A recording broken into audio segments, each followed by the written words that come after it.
This is Kugan Cassis for IFL TV in association with MTK Global. It's the morning of fight night here in Bulgaria, Sofia, joined by trainer Peter Fury. How are you feeling? I'm all right, Kugan. Good to have you over. Yeah, it's been an interesting couple of days. I'll bet it has with my lot. Yeah, I can imagine. Absolutely. There was we're not going to go into it, but there was a few issues going on last night between the two teams, and hopefully I think that's in the process of still being resolved, and everything should be fine. Well, that's right. You know, it's an old-fashioned country, this, and we're old-fashioned people, so maybe we can all have a punch-up and get on with it. So that's what it's meant to be about, isn't it? But in the ring, yeah, I think there's been one or two punch-ups already. Yeah, how have you found this week, Peter? You know, I know you know people out here in Bulgaria anyway, and you was always kind of comfortable with coming here and kind of basing yourself out here for fight week anyway. We've got the usual kind of tricks in the games, you know, from the team and that. You know, they just want to get on with the fighting better than the games. So, but it's to be expected. But I'm very strong out here. I've got very, very strong people here. That's even above them. So it hasn't mattered because everything that they tried to do has just been squashed anyway. So it's all irrelevant. But like I said, petty. Nothing to go on about. It's normal to be expected on foreign soil, but we're just getting on. But if there's one person who's kind of experienced at these kind of things in places like here, and it's no reflection on the country, because the country's a beautiful country here in Bulgaria, but yeah. I'll tell you what we've had here. We've got marvellous support from the Bulgarian public. It's massive, you know, so it's been fantastic there, absolutely. You know, but the fighters just need to do what they do and get on and fight rather than getting involved themselves in politics and shenanigans. But this is part of the job, I suppose. But no problem. We're about 9 hours away, I think, from HUGHIE and KUBRAT getting in the ring tonight. Are you kind of expecting any kind of issues or dramas to happen before then, Peter? Not really, no, because I've got my own people. Look, I'm not in the hotel. HUGHIE's not in the hotel. You know, I'm staying with family and friends here. So it's there's a ring of steel around HUGHIE. So there can't be a problem. The head of police here, head of security, is with this team here. So there won't be any issues. It's a powerful setup here, believe me, so we ain't got any issues. Much to, I think, their surprise. I think they're really shocked that is the case here. Yeah. So it's futile these little games. Yeah. And they're only small, the minor niggly things like over tickets and stuff like that, and whatever it is. But it'll get. I'm sure it'll all get ironed out. Just want to go back to a little flashback yesterday to the weigh-in. Obviously, heavy support there for KUBRAT Pulev, but also heavy support there for HUGHIE as well. A lot of travel from all over the world to come and watch this fight tonight, as far as Australia, I believe. Well, 100%. You know, there was just so as you know, what happened at the weigh-in. When we had the weigh-in, there was HUGHIE and KUBRAT obviously facing off, and there was some guy at the back shouting some obscenities, but obviously in Bulgarian language.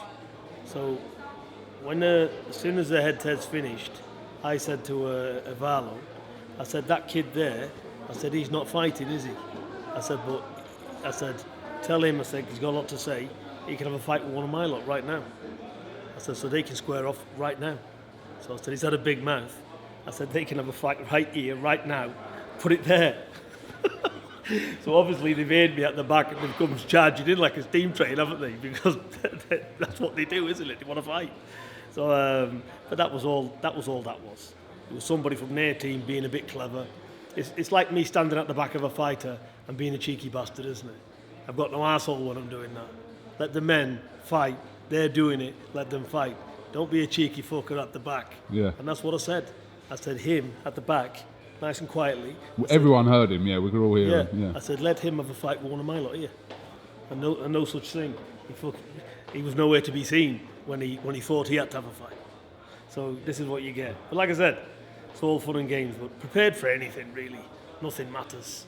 You know, we've had all this, and it's all part of the fun and the build-up. Pulev looked in good shape yesterday on the scales. What did you make of that? Well, I know he was weighing 109, but even then he come in with his trainers on. You know, he weighed in with his trainers on. So he's probably about exactly the same as HUGHIE, 107.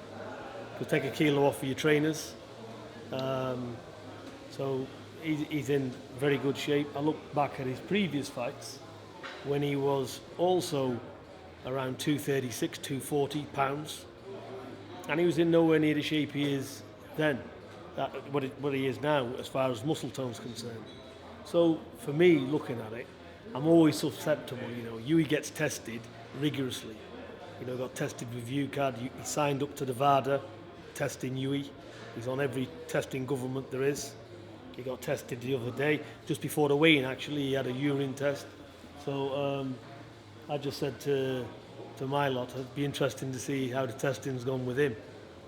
Because you just don't know, do you? But like I said, if they want to do that and they want to tech stuff and do whatever they want, listen, I don't care if they juice out the brains.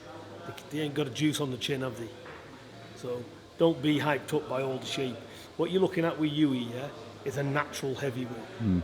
He's 16 stone, 12 pound of natural. He's not juiced, he's nothing. He's got good food in him, and he's trained religiously, and he's carrying no body fat. Forget the abs, he's strong he's core strong, and he's bull strong as well. So he's in superb natural condition. So, with regards to tonight, Peter, is there any concerns about judging, scoring, etc., etc.? If it's a close fight here in Bulgaria, any concerns from your team about that? I think is what it is. We can't go into this fight thinking that. Hughie's got to go into that fight and just do the best he can. KUBRAT Pulev's a good fighter. He's awkward. He's got a good style, and I'm sure we'll see the best Pulev. I think we'll see the best Pulev we've seen, because on his own turf, he's got a lot to prove. He's got a lot to do. There's a lot at stake. So it's going to be, we've prepared for a full 12-round hard fight. But I know this. If Hughie hits him clean, he'll put him to sleep, because he can hit. And I think that's what they might have underestimated with Hughie. So let's see. So it's going to be interesting. Obviously, from a physical side, we saw Hughie on the scales yesterday. From a mental side, how has he been sort of during the camp, and especially this week here in Bulgaria, Peter? The same, would you say? He's a cool, calm customer. He's we've just took him to the arena. He's moved around the ring. He's had a look at that. He's content. He's been here many times before, hasn't he? So he's not fazed by Pulev. He's not fazed by his team. He ain't fazed by anything. He just wants to get in the dressing room, get warmed up. The only thing he said to me this morning, he said, "Thank God it's here," because he's the build-up, they get tedious, don't they? So he's been here a week. So he's happy it's finally arrived, and let's see how it goes. How much of the Joseph Parker's defeat can he kind of use in his advantage tonight? I think he's a young man and he's improving all the time, and I think yes, he could have done more there, and he will do more this evening. So I'm expecting to see good things from Hughie, putting his shots together well. I think you're going to see a lot of confidence in his ability, and I'm excited to see all the hard work and see how it pans out. Obviously, the big incentive here is claiming that IBF mandatory position for Joshua's belt, and I know you guys won't even kind of really be even thinking about any of that until after tonight. Even after tonight, to be honest, I won't even look at it. If we're fortunate enough to get through tonight, and this is not a foregone conclusion, this is a hard fight. It can go anyway. This is heavyweight boxing, and you're fighting at the top of the world. There's nobody can say they're going to do anything until it happens. You can trip over your lace. Anything can happen. But let's just say we get through this fight. God willing, he comes through it. Then we have to see, because if it's Hughie's turn, then we'll be up for it. We'll take it straight away. But if it's not his turn and there's politics in the middle, we'll just carry on and do what we're doing. So in that regard, it wouldn't mean much, But this is a fight where he puts him in the number one mandatory spot, and sooner or later, within a year, he's going to get his world title shot. Are you saying that you kind of, if it's being longed out, you won't sort of waiting on the situation with that IBF? You'll do your own thing as well. Yeah, we've got a young follower at 24 years of age. You don't improve sitting and waiting for a shot, do you? You know, might improve your bank balance, but if you want to be great in boxing and achieve good things, you got to start fighting as where and everybody you can. And that's the idea. That's why we're here. You also have Savannah Marshall fighting tonight. What can you tell us about her opponent? I've seen it, you know, this women's boxing, you can look at the records and go 4-0 and you think, oh, you know, it's not all that. But 4-0 for a woman is quite good. You know, we're not talking about men's boxing, it's women's boxing. She holds the jab low, she's relaxed, and she's tough, and she throws quite a lot of punches. So she's decent, for what I've seen of her on the video.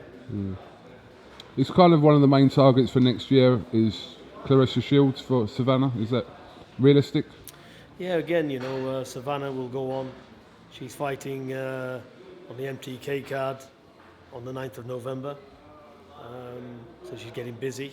And next year she will have a world title. Whether it's with this Claressa Shields or whoever, she'll fight for a world title next year for sure. Obviously not one of your fighters, but Tom Little's had a bit of a nightmare here in Bulgaria as well. Originally meant to fight Bogdan Dinu, who's now supposedly going to be fighting Jarrell Miller next month, so that fight was off. I think he was offered a potential another fight. He went to weigh in yesterday and then now he's not fighting, so he's had a few days. It doesn't surprise me. It doesn't. I feel for Tom Little, you know, he's a nice kid as well, and I just hope that they're going to pay him. So as long as he gets his money, that's the main thing. So if he gets paid for his travel, he gets paid for his fight, regardless. He's got to be paid, hasn't he? So providing that happens, then you can just put it down to experience. But are you looking at Pulev as a tougher fight than the Joseph Parker fight? It's, you know, look, it's as tough, for sure. Pulev's got the experience. Like I said, he's awkward, and he's only carrying one loss out of 25 fights, and that was for his world title. So he's awkward. He's dangerous insofar as he's awkwardly dangerous.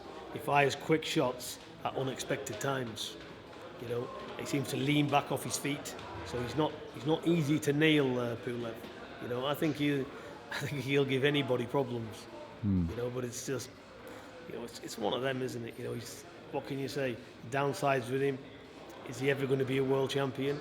Who knows? He's 37, rolling on to 38. Who knows out there? Just can't say, can you? We'll see how good he is tonight, isn't it? Full arena tonight. Obviously, everyone at home watching on Channel 5 live from 9 p.m, which is kind of 11 o'clock. Quite late our time, isn't it, here in Bulgaria? Yeah, it's 2 hours ahead. So it's 2 hours ahead. So it's Hughie will be coming out to the ring 11 o'clock, and I think the fight starts at 1:15. So it'll be 15 minutes of, like, I don't know, probably Bulgarian music or something, and then we'll get into the fight. So it'll be about, I think it's coming on at 9 UK time, and by 9:15 we should have the first bell. Yeah, then showtime. Yeah. You got a message for people watching back home, Peter? Yeah, I'd like just like to say we're here. You know, this is a fight that nobody would take over here. You know, so it's against all odds, and we've come here. So this is about getting the job done, fighting anywhere, and seeing how good you are. You know, it's all right saying, heavyweight saying, I'm the best on the planet, I'm this and that. You know, prove it. And if you've proved it, good luck to you. Then you deserve to say it. Don't say it when you ain't. You know, so he's out to prove what he can do. So God willing, he comes through it. He won't be for the once of trying, and there'll be no excuses. The best man will win. But the fact that he's coming out here shows your team's intent, and more in particular Hughie's intent, of how serious you guys are to come out here and kind of take on KUBRAT Pulev in his own backyard. I know it's been said, but that's the fact. Yeah, 100%. You know, if you want to have a name for yourself, or you don't really want to fight, don't call out Hughie, because you'll be fighting him. So it's one of them. So we're happy to be out here, happy to be in a serious fight, and this is what their careers are about. It ain't about getting a padded record. You know, it's stepping up to the plate. And this is a kid, don't get me wrong, we're not talking about somebody who's 30-year-old, you know, and finances. This is a kid at 24. You know, let him earn his trade, the hard knocks of life. You know, let him come up properly the hard way. So, you know, God only knows what he's going to be like when he's like 26 stroke 28, you know, fighting these caliber of people now. So it's all good for the long game. All right, well, listen, I appreciate you coming here and giving IFL TV some of your time today. I know you've got to get back because you've got Savannah on first before. Yeah. So, yeah, listen, best of luck. I hope he can do it tonight. I'm sure everyone watching tonight will be backing Hughie and willing him to do this in Bulgaria here. Well, we've had a fantastic reception over here from the Bulgarian people, so it's been nice. And I've had hundreds of well wishes as well for me and Hughie from the people back home in England. And you know, we'd like to say really appreciate it, because without the fans, there'd be nothing anyway. So really humbled by the nice gestures, nice thoughts, and you know, people coming over here, you know, to support him. There must be 100 odd people here, mustn't there? So it's to make the trip. So very, very nice of everybody to come, and we're very appreciative. Just hope everyone's sitting together tonight anyway. Well, we hope so, Coogan. Where are you going to be? I have no idea. You'll be near the ring, won't you? Because you got the ring accreditation, haven't you? Do you know what? I generally don't know. So until I go and pick it up, I actually don't know. But if there's any issues, Peter, then I'll speak to Mick. So yeah, you'll be right. You're on the list. You're on the list, Coogan. No worries. All right, Coogan. Good to have you here. Thank you very much. Appreciate it, Peter. And yeah, we'll catch up after tonight. Yeah. Best of luck. Thank you.